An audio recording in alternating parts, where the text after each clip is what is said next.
All right, July 22nd, time to harvest my garlic.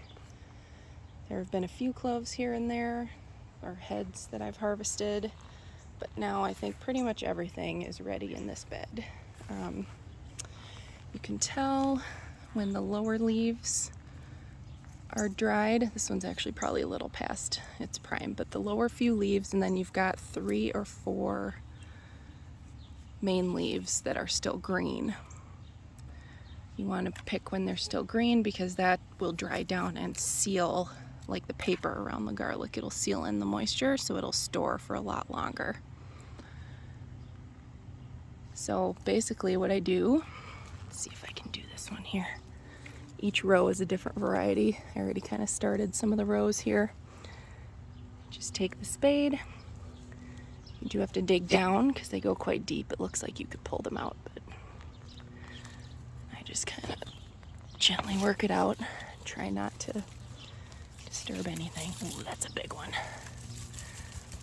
And you can see I just get kind of the excess dirt off. Ooh, that's a really nice one. This variety is German extra hardy. These were pretty big cloves. So the ones that had more space are going to get bigger compared to the ones that were spaced closer together. I grew a whole bunch of different varieties just because I wanted to try them out, see what did well.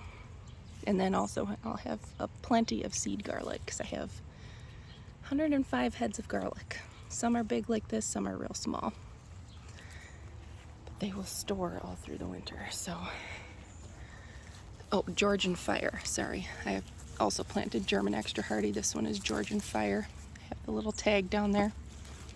So I'm just trying to group them. I'll lay these out in the garage on mesh trays for a few weeks, a couple weeks, 2-3 weeks, until all of the leaves are completely dried up, and then I'll cut the stalk and store them in the basement for winter and pick out a few in the fall that I can plant for next year. These I planted mid-November of last year. It's just important that they don't get waterlogged so they rot out, and that you have them in a place where they don't completely freeze. So I have them in raised beds. They've done well in here for me.